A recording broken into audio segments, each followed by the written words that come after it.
Welcome to Raw Dogs, everybody, where we answer the question that is on everybody's mind. What is iron meat? And what is this that you're opening up right now? I'm scared. I'm cautiously optimistic. What's your name? Actually, What's your name, Scared? my name is Stoy, and I'm cautiously optimistic. Because my name is Brad. That is Brad. And I am holding something given to us by someone else. That'd be By Dylan, who is this someone else? And you can call me the Potion Master. These are too strong, these potions, I'm telling you. Yeah. I got hard Mountain Dews, 3 different varietals. I tried to get 4, but they were out of Livewire, apparently. But I actually like Livewire, like the regular Livewire, not the hard. I've never had the hard Livewire. But honestly, like, on a hot day, this actually, like, hits the fucking spot. does it? Like, Dylan, yes. these are too big of cans. No, don't we'll be have to fine. drink We'll be all of fine. them. I poured it all. We have to now. I know, yeah, that's fine. Okay.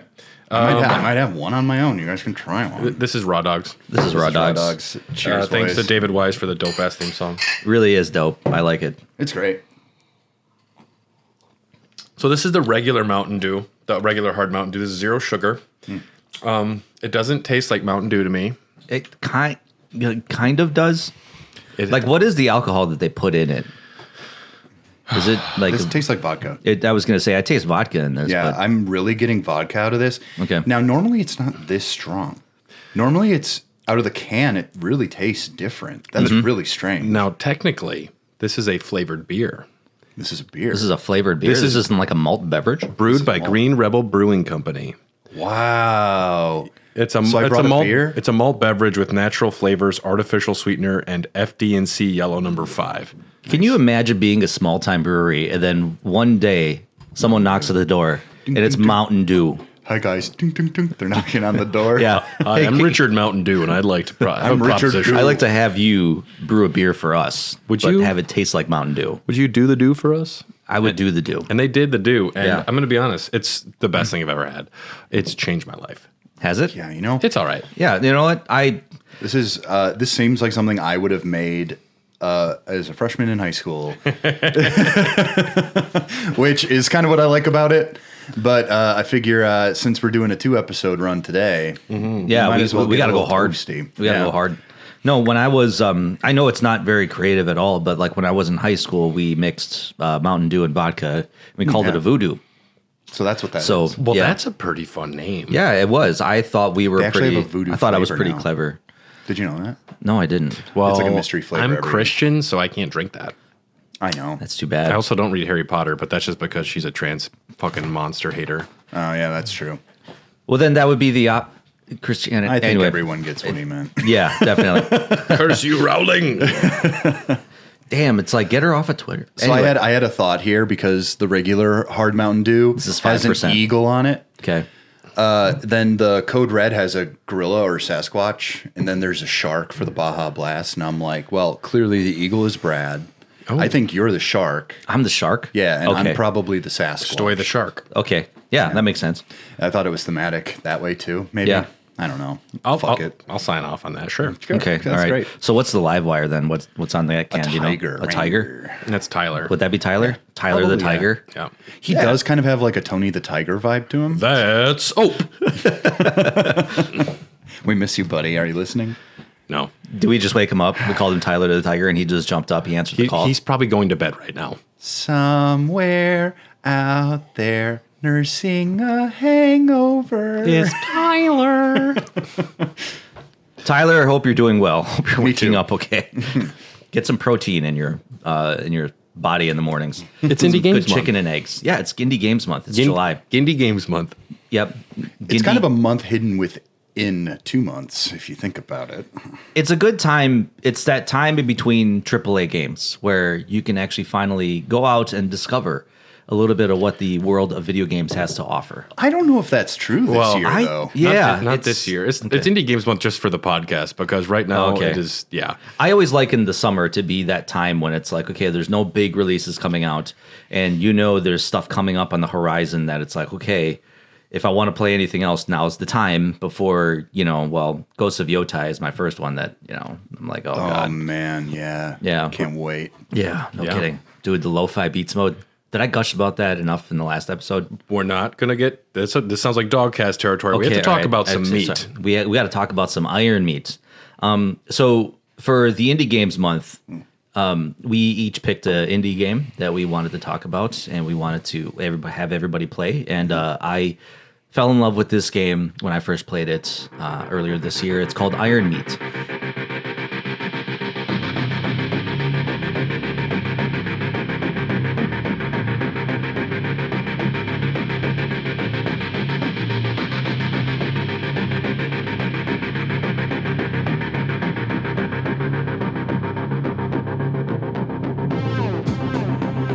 And it's a fast-paced run-and-gun arcade shooter heavily inspired by the classic titles like Contra.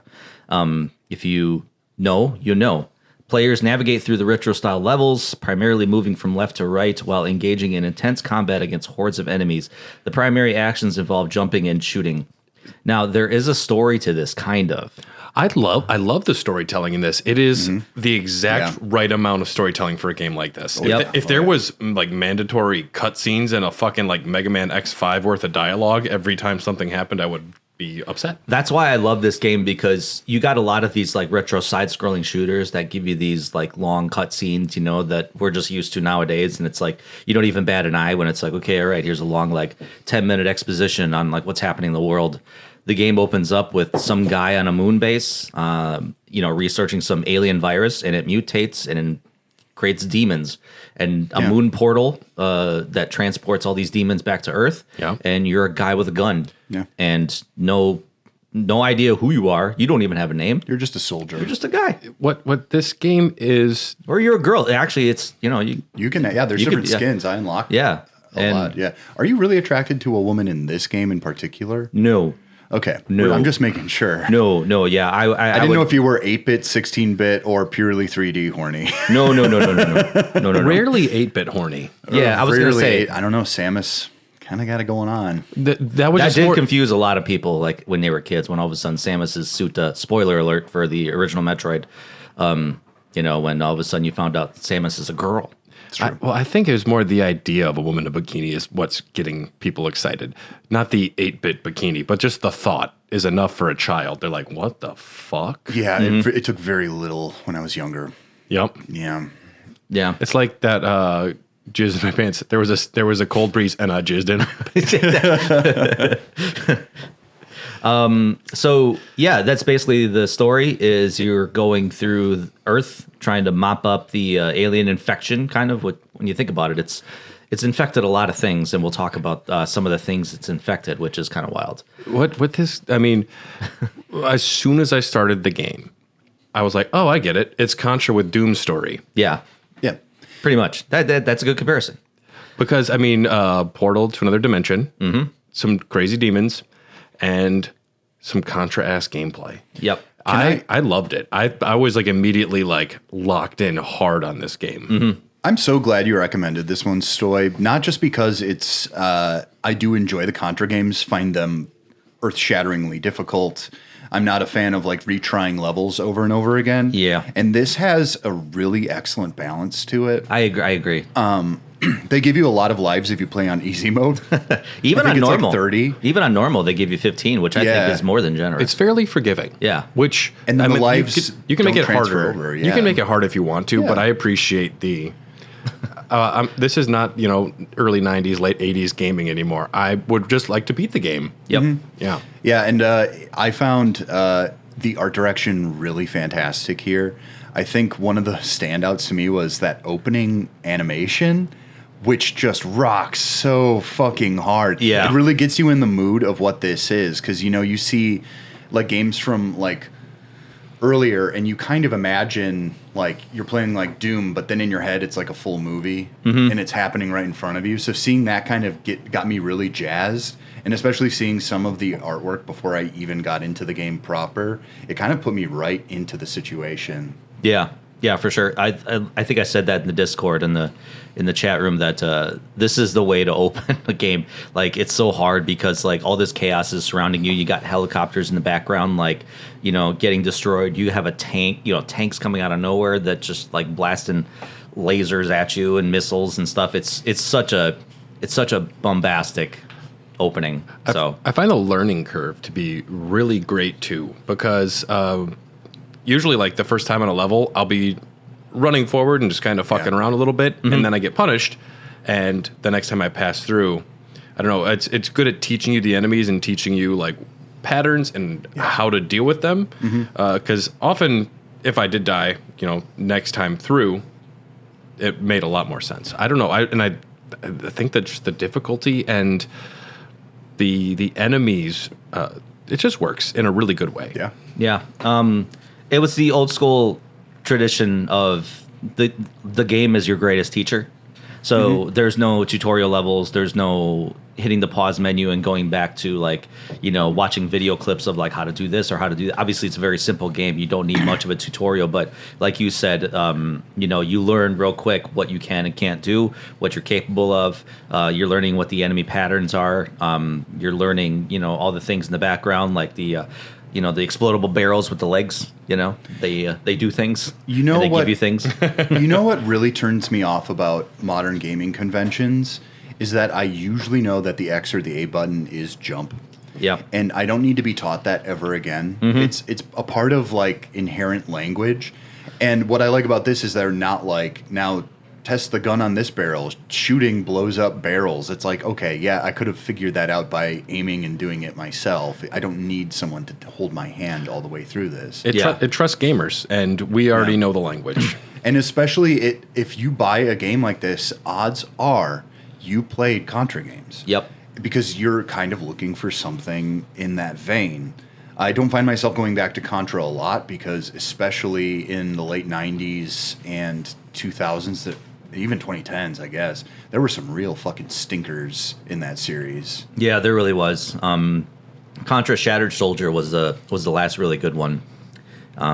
Actually, the more recent one, Operation Kaluga, was actually pretty solid, like return to form. Really? For the Contra series.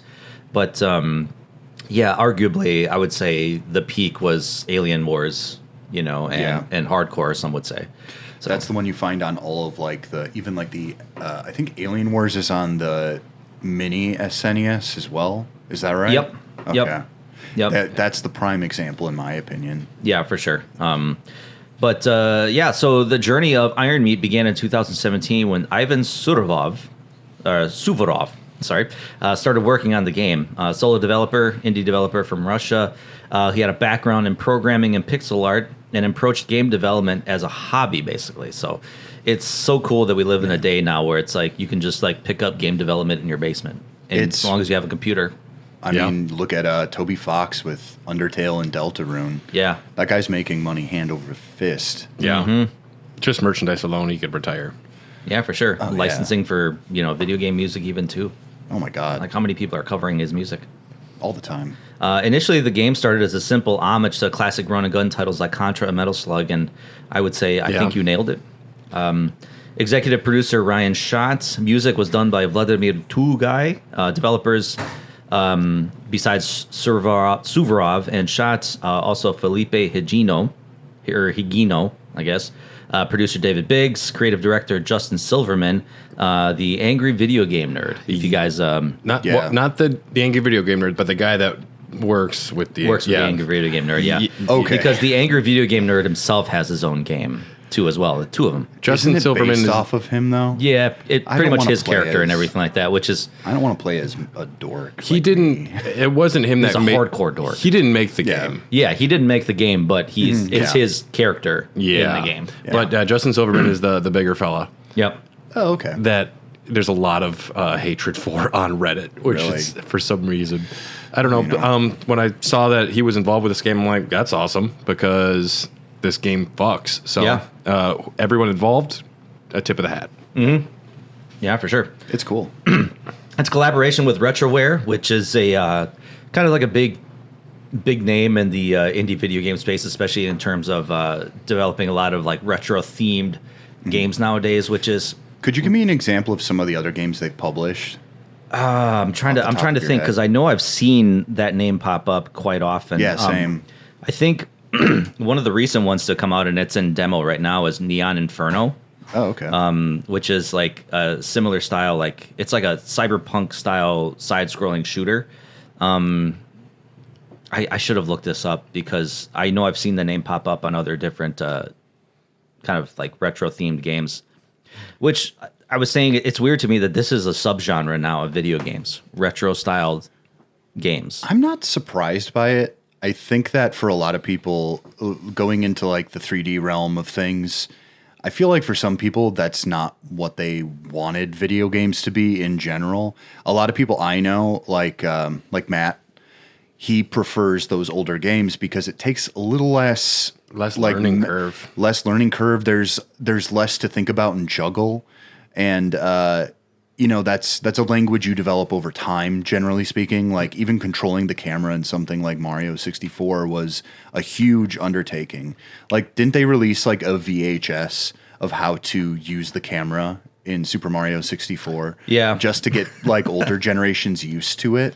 Well, and it's funny because 64's camera is dog shit. Well, yeah, because there's no other stick. Famous 64 hater over here. I know it's just, you know what? It's fine for you. I looked it up. I looked up RetroWare's catalog. Iron Meat, obviously being one of them. The Angry Video Game Nerd games. Neon Inferno, which is still in demo. It's on Steam. Highly worth getting. Prison City, which is it's a homage to It's an old Nintendo game, and I keep getting mixed with to me, it sounds like it's Power from Blade. New York or something. Yeah, it's like basically it's like a side-scrolling like action game where you're throwing a boomerang around, and it's Mega Man style level selection. Okay.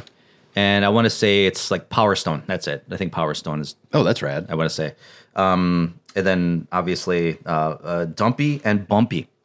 I've never heard of that either. Actually, Little Dumpy is the one of the carts I like to use in Mario Kart World. I know that was. I think that was the only reason why I said the it. name. I was like, this looks name alone makes it one of my favorite cards. Dumpy and Bumpy. Yeah, man. I wonder what that's about. Is that like a Little Dumpy Earl and Big Bumpy Mac or whatever? Yeah, it kind of looked like small little baby dinosaurs. Joe and Mac or whatever. Yeah, something like that. Looking at the picture, it kind of reminds me of like Bubble Bobble.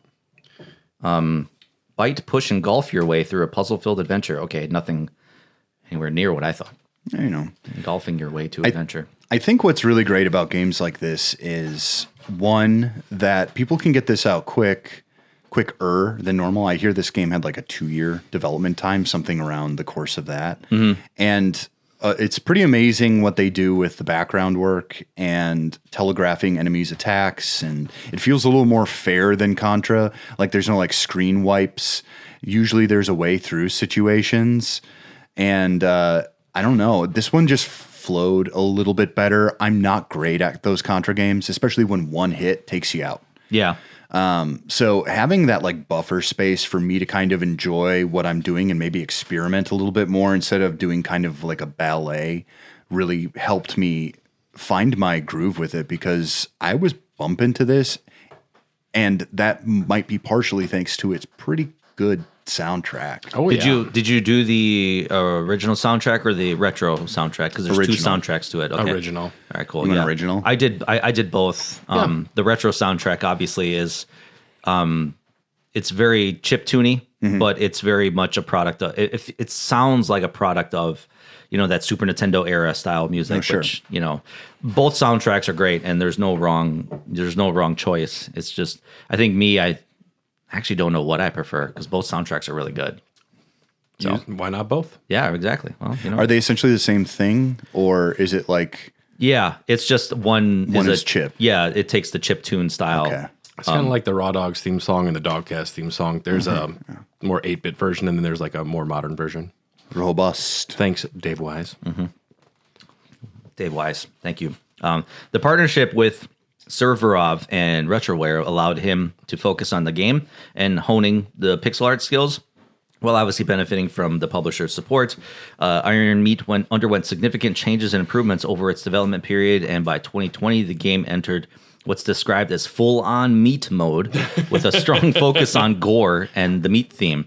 There is gore in this game. There's a lot of blood. There's a lot of viscera. Yeah. A lot of splatter. Viscera. Yeah. I found myself feeling... I love saying that word, viscera. I know. I found myself feeling very similar to Doom 2016 when I was playing this, which I thought at that time was just the most insane, that like visually and gory a game could possibly get, And the without sound being like effects, cheesy. the sound effects, like the crunching kind of like gory sound of like splatter. The slooshing and splooshing. Yeah.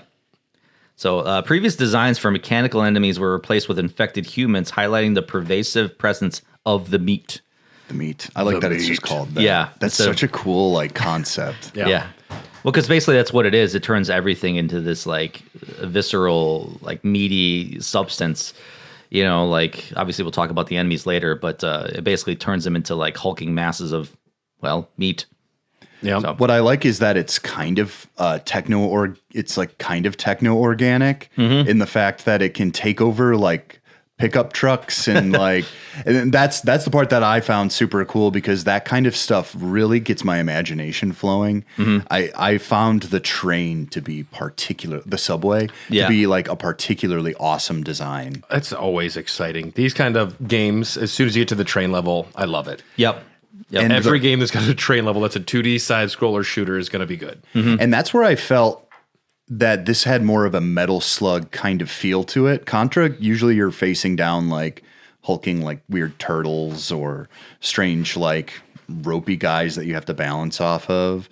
No, this one just I think that some of it's a little contrived. There are a few designs where I'm like, yeah, okay, bud. But considering what this is as a package, do we know how big the development team is, or is it just is it really just this dude and Small another team. person? I was gonna say, I think the end credits ended within like a minute, and I want to say there was like maybe 4 or 5 big people that really were a part of it. I think Ivan was the main developer. So You got to praise that pixel artwork then, because usually that would take like a whole team of people dedicated to one specific aspect of it. I understood what was going on screen the entire time. And oftentimes in these kind of 16-bit games that are kind of trying to be retro, the screen can get a little busy. Yep. There's really good developer diaries online too. I forget the website, but that's where I was able to find a lot of this information that we're talking through. Is they just like the philosophy of the meat, and it'd be like they had breaking down the different ideas or gameplay elements or art designs. Super informative, which you get on the small these small games, which is really great.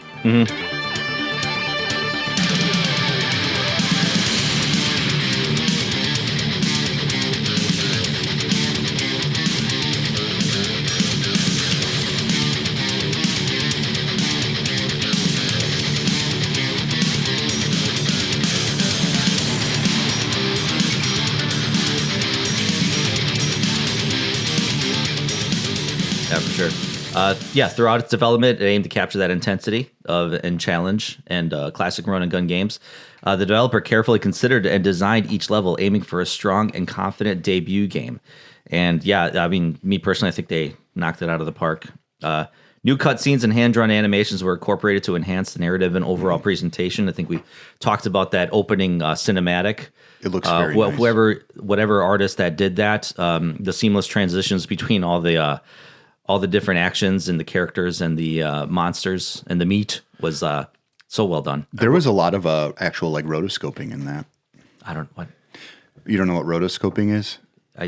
It's kind of like mocap, except instead of putting polygons on it, you're basically drawing over a figure. Oh, okay, got it. Yeah. What is an absolute, like the biggest compliment I can give a game is if I watch the opening cutscene, because especially for a retro game, I mean, I'm there for the gameplay. So my patience often, like any game I get on Game Pass, like to get someone hooked in within 5 seconds is not easy. Yeah. And this one I'm like, deal, I'm in. Like, I have time for this. It's not, and it's also not as contrived as being like, Dr. Wiley broke out of prison again. Yeah. Oh no. It's like, wow, I got to do this again. Fuck, shouldn't they just kill this dude? He's an international terrorist. Well, I forget which one it was. Mega Man almost did kill him. I think it was 7. Was it 7 where he was like, I've had it. Like, dude, I've had it. You're dead. What if they started the next Mega Man game with him curb stomping Wily to death? Dude. Oh, God. If Capcom needs ideas. I don't think they're going to do that. They just call it Mega Man 2016. Yeah, right. Oh, God, yeah. Where he just like crushes his head, just like a melon. Into it. So combat, obviously the combat's the center focus in this game. Players utilize a variety of weapons, including machine guns, laser rifles, flamethrowers, and grenade launchers with the ability to aim in 7 directions, excluding directly down. You can jump and shoot down. You can jump and shoot down, yeah. That's always... Wait, if you hold the shoulder button, I remember shooting down. Yes, yeah. When you hold the shoulder button, which is the static button, allows players to plant their feet and shoot without moving, adding a layer of strategy. I like that. This works really well. Yeah, it really does, especially on some of the floating platforms and some of the enemies are like coming up from behind. Even the train level, you're running on top of the carts and you got enemies right underneath you that could still shoot through the trains, which how does that happen? I think they're looking out windows. Are they? Okay. Yeah. That's fair. No, I literally think it's just because I remember some of them are like box cars, so the side of the box cars are open, and it just kind of looks like they're peeking. Yeah, the out. door's open, so maybe okay. Right. It's like how a cactus can drive a go-kart. I'm a stickler. It's a cartoon. I'm a stickler for realism in my games, no matter what. You would really hate what I did with because I got Mario Party Jamboree. Oh, okay. With the TV version, which after this I'm literally going to buy a camera because there are mini games you can only access with the camera. And you would be so pissed. My wife played as this character named Ninji. Do you know who Ninji is? Is that like one of the little Ninja Mario characters? Yeah, I don't know what that's from. Maybe Mario 2? I don't know. And then I don't know. I played as Goomba, and you'd be so pissed at what that Goomba could do without arms. Maybe You'd be so pissed. Maybe I'll pass in this Stoy, game. calm down. I'll Stoy. pass. I'm gonna pass. Let's keep focused, everybody. I love weapons management. I love the weapons. I love that I have no idea what I'm getting next often. I love that things are, so you have 2 weapons that you can switch between. I had no idea I could do this at first. I thought you could only had one. And I didn't need to be told. Like, it's great that you just kind of, you figure it out eventually. Well, the static button was a revelation. It made certain bosses very easy. Yeah, for sure. Tutorials are like the worst and most important part of most video games.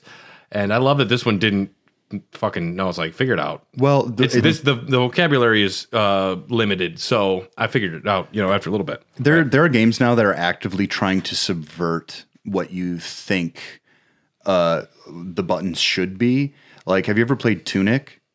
No. Where it doesn't have a tutorial, but everything is locked behind a book that gives you the instructions, but it's in a language you've never fucking seen before. I like that. Yeah, it's very cool. If you buy the physical copy, the book is in that same language. Really? So you open that book and you're like, wow, this is I can't read this. And then as you move along, there are things you could have been doing the whole time that you just have to learn through like context clues that are given to you as you play. Yeah. It's very cool. It gives you that sense of wonder where it's like, you got a little bit of time. There's a little break in the action. It's like, hey, what does this button do? Hey, what does that button do? Okay, that button does nothing. Ooh, that button does this. Like, I don't know. I think, granted, there's not many times in the game where you have like actually a free, quiet moment, but, experiment a little bit. Find out what the buttons do. And I like that because a lot of games now, they don't give you the great pleasure of discovery. Yeah.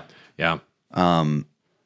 It calls to mind the first Mario game. Yeah. I was just thinking of Mario Kart World and the discovery of that, just driving around in the open world. There's so much like, wow, what the fuck is going on over here? Go inside the back of this semi-truck. Suddenly you're driving the semi-truck. I love surprises, I do too. which is why I'm still super, haven't seen anything in Donkey Kong Bonanza. I've been muting all conversations, discussions, because once I do play it, I'm excited. I know people are raving, and that's all I need to know. And I'm very excited to jump in. Yeah. Yeah, I love being surprised. Mm-hmm. Yeah. And this game does a lot of that.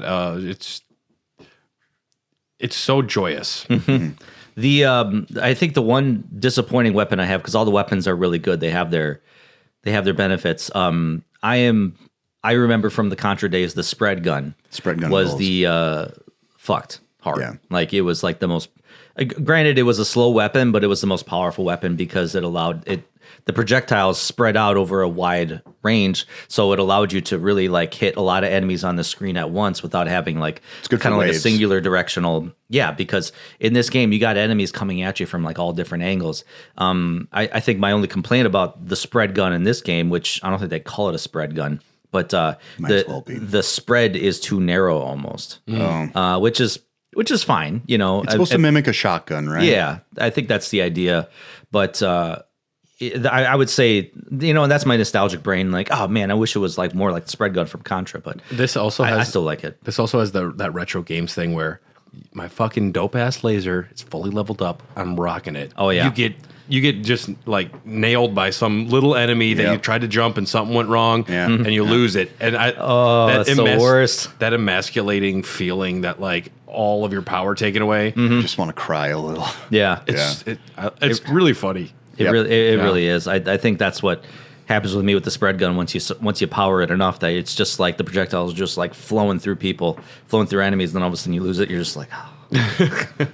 I found myself really enjoying the wave gun or whatever it is, where it shoots out those like crescent shots. Yeah, that was that's interesting. Yeah. That's like kind of like it's almost like a saw weapon, like where it's just like I kept calling it the pulse gun in my head. Oh yeah, I suppose. It just seemed like waves of force going against the enemy, which I always find force guns to be really cool. I don't know. I was obsessed with the movie Minority Report when I was 12. So did you ever play the GameCube game? Minority Report, Everybody Runs. Yes, I owned it. Okay. Yeah, it's really bad. It's not good. Okay, but it's funny that they couldn't get Tom Cruise's likeness. No, and the story's different too. I'm not surprised. How hard it was to get Pierce Brosnan's likeliness in pretty much every Bond game back then, too. And they did such a good job. Yeah. Anyway, I was going to say I could go off on that one unique one with Denise Richards in it. Everything or Nothing. What was her name? Something Sunday? She was an astrophysicist or Valentine nuclear physicist? something. Valentine Sunday. Something like that. A lot of vagina. Players can equip and swap between two different weapons, which is nice. So the nice thing about it is that if you have the standard assault rifle in one and you're using your more powerful weapon in the other, if you collect another weapon item, it automatically swaps it to that one. Oh, which is nice. Yeah, because like sometimes you think like I want to collect this weapon, but I have to like manually switch to the other weapon to do it. It automatically does it. It switches out the one in storage. Is that right? It switches out the one in storage. Yeah, okay. That's what I meant. Interesting. Okay. If you have both actual powered weapons, not the assault rifle, like it, and then if you pick up another weapon, it automatically switches it, which is. Good thing to know. You know what? I'm really glad, especially in the early Contra games, you kind of got like a one little pea shooter when you started out, and then you had to upgrade to the machine gun. Or am I thinking of Metal Slug? That's it. Yeah. Okay. Yeah, you had a machine gun where like obviously the pea shooter you had to like spontaneously like hit the button unless you had a turbo. Yeah, NES Advantage, baby. Yep. But then the machine gun, which was the red pellets, where you could just hold the button down. Oh yeah. So, dude, I just remember those days playing that game and just fighting with your friends about like. I want the machine gun. I want the spread gun. Every time the spread gun came out, you were always just like jumping to get it first before your friend. You know what? I do it about once every 2 years. I play through the Metal Slug anthology on the Wii. I think that's the best one. It is the best one. Yeah. It has every single like Metal Slug up to that point. Yeah, the PSP one I think is the same, but it has a garbage frame rate, which sucks. Yeah, that happens. It's not great on the Wii either, but it is running emulated hardware from SNK the Neo Geo or whatever. But otherwise, bullet barrages and boss fights. This kind of likens to those like bullet hell games where like the slow projectiles are like permeating throughout the screen. So it's like you're jumping, you're ducking, you're diving, you're dodging. And then you're also dodging. The bosses are all great. They're all fun, multi-phase. The number of times that I was able to complete a boss first try because I was adapting to patterns felt good. Yeah. I like that. Yeah, for sure. They must dodge and duck and dip and dive and dodge. Levels culminate in multi-phase boss battles against powerful and visually distinct enemies. Bosses are tougher on higher difficulty settings. We talked about some of the more notable bosses, like the large train that vomits viscera at you, that you have to... it obviously vomits it in phases, so you have to like jump in between the phases. And the one thing that always challenged me was the carts. Every time the carts would like pop out these eyes, and they would shoot these lasers at you, very slow moving lasers. And then once you destroy the eyes, like they're still shooting things at you. Always go for the eyes. Always go for the eyes. Well, that's just bosses in general. You're always just like, that's the or the big glowing belly. It's one or the other. Yeah, for sure. There are 3 difficulty settings. Easy, normal, and hard modes are available, influencing enemy placement, health, and starting lives as well. We talked about easy. You start with 30 lives. Normal, it's 15. Hard, I don't even want to touch. Hard is 8. With lives resetting at the start of each stage. Recently added arcade mode introduces limited continues, which I just played the other day, and it's 3. If you play it on normal, and if you're good at side-scrolling shooters, it's 15 lives is pretty generous. It's honestly not too bad. I found myself getting back into the swing of thinking in like a more retro style play. Yeah. Because it's not often I play this type of game. But once you get like your groove going and you really kind of understand like the kinetics of everything involved, I think it just turns out really well. It really does. I mean, like you said, it's a very good flow. Levels are, what always bugs me is when we talked about platforming in games and how sometimes there's just no need for it. The platforming in this game is very infrequent, but it is still like manageable and easy to the point where it's like you're not struggling to make that jump and losing 3 lives just to make that jump. So yeah, it's not Castlevania or or Mega Man. It's forgiving. There aren't a ton of like dead drops, and especially like there isn't like scrolling to the point of you're going up and up and up, and then if you fall even a little, it's. I think that was that second level where actually you're scrolling up, and it's like. I think the first time I missed a jump and I went down and I was like, well, I'm dead. And then the screen like drops down with you. And I'm like, oh, that's nice. So there are over 30 unlockable skins, allow for customization. So many. Though they don't affect the gameplay, it's still cool to be running around. Some of them I think they got from Metal Slug because I think there's a couple character skins that are like... Or something like kind of like a parody of it. Yeah. There was a banana man, like a zombie banana. A banana man. A banana. A zombie banana. Ooh, zombie banana. Yeah, it's fun. I like that the skins you can change. You can also like super customize them, like head, chest piece, legs, so you can swap different ones to make your own person. That's always cool. Yeah. Obviously, the skins are unlocked as you level through the game. At the end of every level, you get certain points allocated, how many lives you lost, and everything like that. So the meat. The meat. is established as a hyper-intelligent, universe-sized entity of pure flesh, existing in a dimension separate from our own. The meat desires These other nothing dimensions more. keep fucking up ours. Exactly. I love multiverse. Stay in your own dimension. I'm not tired of multiverse at all. I'm not tired of it. I don't know. The meat desires nothing more than to consume the energy of other universes. Stoy is anti-dimension. We have to get him canceled. I kind of am because I just saw the trailer for the Peacemaker season 2. And of course, there's like multiple dimensions, multiple worlds. I'm like, God bless it. It has to. If James Gunn wants to integrate the stuff he's already done into the current DCU, you can't get rid of Ezra Miller's Flash and keep Peacemaker without some bullshit. And hopefully it's just a toss away line. He has said it's going to be something different. I kind of assume so. Yeah. But that first season of Peacemaker is just so fucking good. It's so good. Yeah. It really is. I trust him. I haven't seen Superman yet. I've heard it, but really I hear good. Superman's really good. I hear it's technically one of those movies where it's like we don't want to get too sidetracked. I know. Sorry. I know. It's okay. Go see Superman, everybody. I'll see.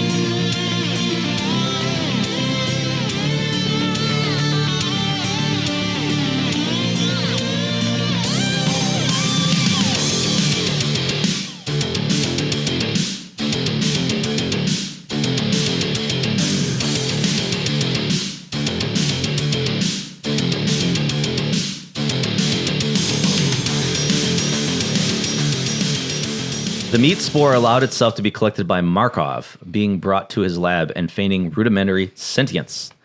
That's what happens when you mess with the meat. Markov studied how the meat could be used not only to enhance his research with new ways to generate portals, but the meat could also hold the secret to an infinite supply of raw energy. But as Markov corresponded more with the meat spore he collected, he began to learn of the entity's true nature, its ability to consume anything, from iron-rich metals, hence the name iron meat, to lab rats and even human cadavers. The large, what was that opening scene where like he's like floating and all of a sudden his like stomach turns into a mouth? Yeah, so cool. Yeah, and it's Markov is the character that we see multiple times becoming more and more of the final boss along the way. He's a scientist, and I don't trust him. I don't trust scientists at all. No. What do they know? No, they don't know more than me. Exactly. And I did my research. I went to art school. Yeah. Teach God in school. Teach God in school? Yeah. I did my research. I went on Facebook. Only one God. Jesus will solve the problem.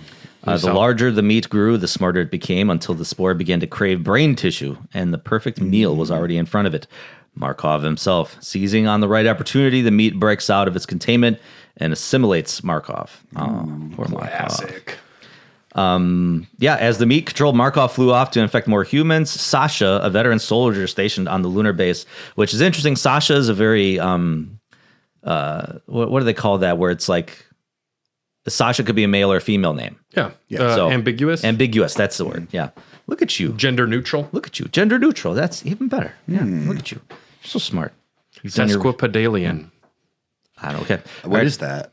It means somebody that uses big, long words, I think, kind of just to get themselves off. Oh, that's fun, though. Is that you? Are you off right now? I mean, imagine you and Daisy. Okay. Yeah. Brad's attracted to words. Yeah. He's a bibliophile. All bricked up See, I used one, too. I just did it. Sasha, a veteran soldier stationed on the lunar base, attempted to warn Earth of the impending invasion, only to be driven away by a horde of meatified humans, which you see that in the beginning.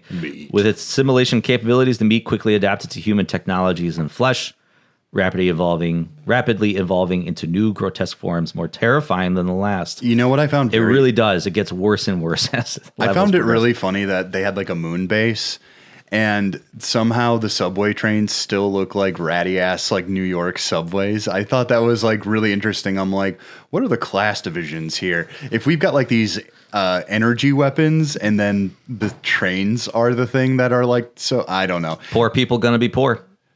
I bet there's something going on in this government. Yeah, you think they're up to something. They're keeping secrets.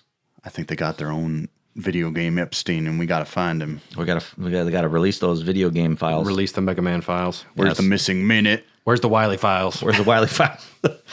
As hordes upon hordes of meat monsters spread across the region of Earth, the original meat spore pulls in parts and components of surrounding lunar research facility to construct a colossal body for itself. Though visibly incomplete, the spore becomes nothing more than a figurehead for the true meat hive mind in its own dimension, limited in ours with its giant, grotesque form.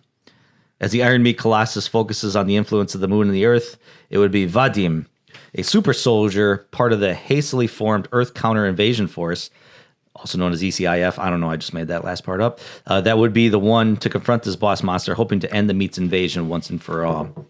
And God bless you, Vadim. It's one lone soldier's responsibility. And I will say, we're drinking now the Mountain Dew hard Mountain Dew Code Red. Yeah, I don't like the original Code Red. No. It always smells like soap to me, and I don't know if I'm grateful that they kept the same smell. I think for some reason here, and this is my grand theory. I think it's supposed to be drank from the can because I don't think this has a good nose. A good nose. It does not have a good nose. You don't want to smell it. No, you don't want this from a glass. You want it straight from the can in a paper bag, preferably. Yeah, because you don't want so no one makes fun of you. Yeah. There's more in that can. I didn't pour all of it into these glasses this time. The Baja Blast I might have extra, but yeah, it's. I honestly after like a hot day, like let's just say I finished up work on my Thursday, and I'm tired and beat. I have drank one of these in the shower, and I do have to tell you, it's good. In the shower? Okay, in a shower or the drink? Well, both. Everything about that's working for me. I was going to say, is it working for you, everybody out there in listener land? I mean, I've got a full mirror on one side of it. Leave a comment. Spread it. Yeah, you know? the story is exactly what it should be. It's fun the whole way. Mm-hmm. I like seeing Markov slowly further and further become what will be the final boss. I have zero complaints. It is interesting that you see him like one of the first bosses that you encounter, I think in that second level is him. And it's like, oh wow, we're going right to the boss battle. And of course he goes and fucks off like, I'm going to go get stronger now. But yeah, so obviously you witnessed the madness consume him. Iron Meat was released on September 25th, 2024 for PC and consoles. The game received overwhelmingly positive reviews, with 96% of users on Steam being positive. That is an achievement. Yes, it is, and for sure. Steam can actually be what I prefer to check. If it's on Steam, I don't care about other reviews like IGN and stuff. I want to hear what the people have to say, because it's a thumbs up or a thumbs down. Mm-hmm. And then you can go to the highest rated comments, and then you can really get like a really good understanding of what it is. Because sometimes it'll be like, game good, me like graphics. And sometimes it's like, there are some issues here, but overall, like, I don't regret spending my money on this. And those are the type of reviews I want to see. It's like, this is what you're going to get out of it.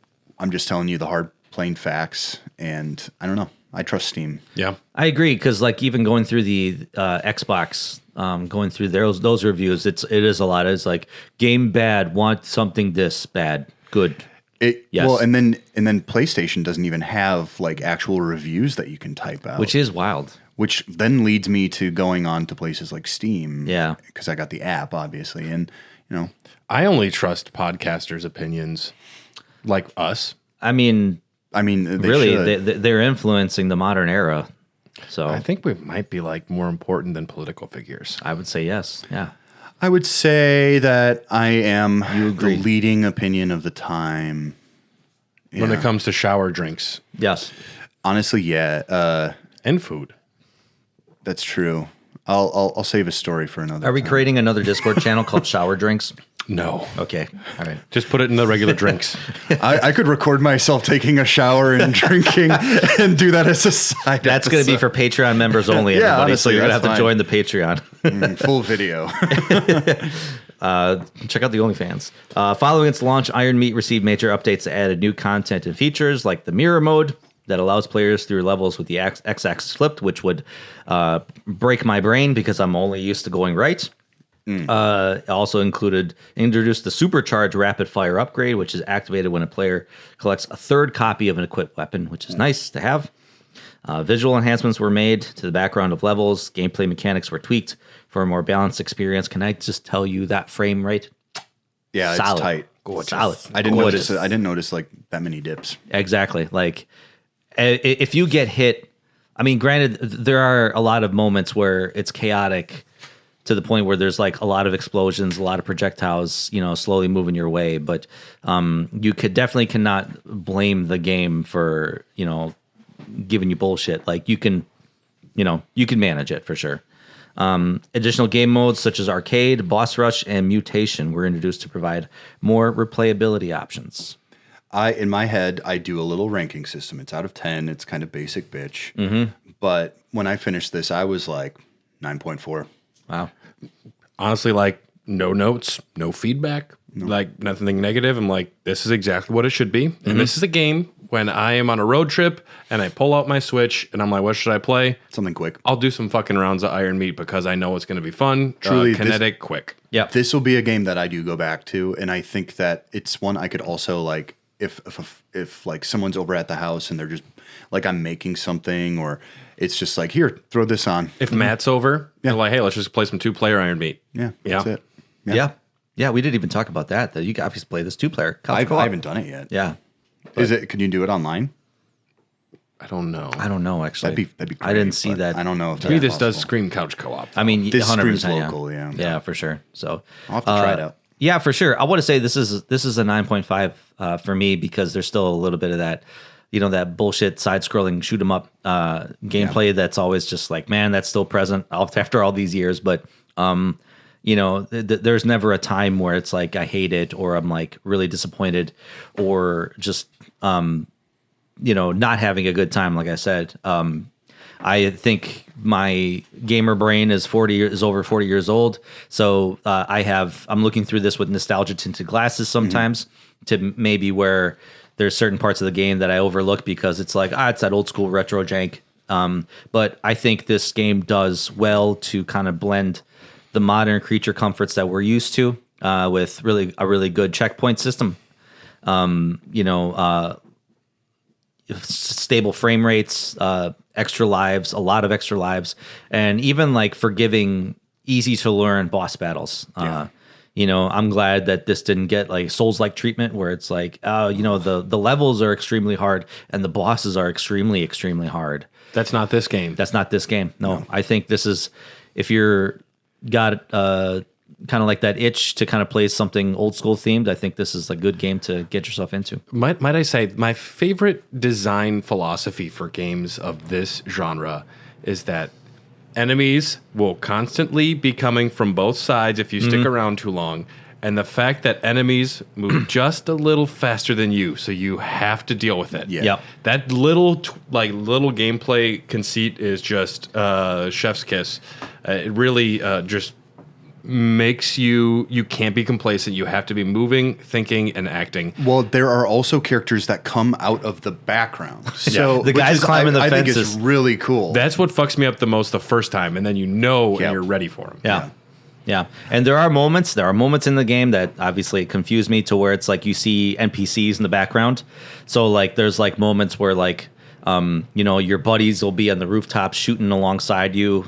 You'll get to the end of a certain level where it's like everybody's like, on computers and stuff like that. One guy says, yeah, you got to go down. And your character's like, what do you mean down? And then all of a sudden you drop down into a pit. It's like, oh, down. Okay. Yeah. He was helping you out. Yeah. I don't know if we also mentioned the vertical levels. There's just like levels where you're just going up, and those are what you expect. Fun. Love the game. Yeah. That's good. Should we rank it? See, this would be a tough one to rank because I feel like it. Now I'm more excited to rank. I know, no kidding, because it's like. So the way the ranking works here on Raw Dogs, if you didn't know, which should be surprising if this was your first stop, but we have a number of games, and then we'll say this one or that one, and it either moves up or moves down. We're currently at 73 games. Iron Meat is interesting because it is a perfect game, but it's also like there are other games that are a little more complex and maybe loved for different reasons. So There's also no accounting for just taste. Right, of course, yeah. this is So This is going to be purely a subjective opinion of mine that they're obviously I would rank this game higher than some AAA games that I've played. Sure. Purely for the fun factor of it, because to me, video games should be fun first and foremost. I'm very excited when the middle game is one that's going to be tough to deal with for Stoy. Oh boy, I know what this is. I know what this is now. Resident Evil 2 remake. Yeah, I know. Or Iron Meat. I'm giving it to remake. I got to give it to remake. I got to give it to remake. Yeah, sorry, Iron Meat. All right. You did that on purpose. No, it's just in the middle. It's just where it is. I know. It's the decider, unfortunately. Yeah. All right. Sonic and Knuckles or Iron Meat? Iron Meat. I appreciate Sonic and Knuckles for what it Dylan's was. eyes went so wide. I appreciate Sonic and Knuckles for what it did, but Is it connected to Sonic 3? That game can be. Sonic and Knuckles the cartridge is like everything. I gotta go Sonic and Knuckles. I'm gonna give it to Sonic and Knuckles. This was a tough one. damn, that was a tough one though. That one was actually kind That of was rough. that was a tough one. Yeah. That's just such a game for me, though. Yeah. That's a nostalgia thing. If it was Sonic 2, like it would have been Sonic 2 for me for sure. But Oh goodness, I don't even know what to do here. Donkey Kong Country 1 or Iron Meat? Iron Meat. Iron Meat, yeah. I'll go Donkey Kong Country 1. I don't really like Donkey Kong Country 1. Arkham Asylum or Iron Meat? Iron Meat. Fox. You said Iron Meat? Yeah. Arkham Asylum. See, this is tough because they're. If we're talking about pure fun, I think Arkham Asylum is the best of those Batman games. Arkham City. Arkham City for me, yeah. Oh, well. Okay, but- I'm gonna go Iron Meat because if it was against Arkham City, I think I would have had a tougher time. But Super Monkey Ball 2 or Iron Meat? Super Monkey Ball 2. Super Monkey Ball 2. yeah, Super Monkey Ball 2. That fine. game is near perfect. Arkham Knight or Iron Meat? Iron Meat. That ending, really? Arkham Knight. We had no idea. So that puts Iron Meat at 58, which that's still like a 10 out of 10. We still tend to play games we like. Yeah. If there were a bunch of bad games, it might be a different story. It's surprising. I'm pleased that it got up there. I'm pleased it's on that list. Yeah. I'm pleased. So that's where Iron Meat wound up. Now, if you enjoyed this podcast, we'd really like it if you wrote a review, left a comment, something like that in the comments section or whatever you got. And if you wanted to show us a little bit of support, you can go to patreon.com/hairofthedogcast. And there are multiple tiers. You get access to a lot of bonus episodes, bonus content. We have a great Discord community. You get access to that as well. Special thanks to Patreon executive producers Brian Ward, Ryan Christian, Kipper, Phil Wright, Jordan Hoff, Kelly Gutowski, Bryant Ross, Phil Just Red Bear, Phil, thanks Tyler, Justin Melly, Just Sonic, Horny Jim, Spetsnaz, and Ejot. We appreciate your support, Which everybody. we just found out Kelly Gutowski was not named after Kelly Kapowski from... because Kelly Gutowski is older. Is older, yes. Mm-hmm. Yes. And Kelly Kapowski was pretty young when they filmed that show. Yeah, it'd be a little weird. Yeah. But thank you for listening. Thank you for your coming along with us on this meaty journey. And we'll be back on the next episode to discuss Pyro. Goodbye.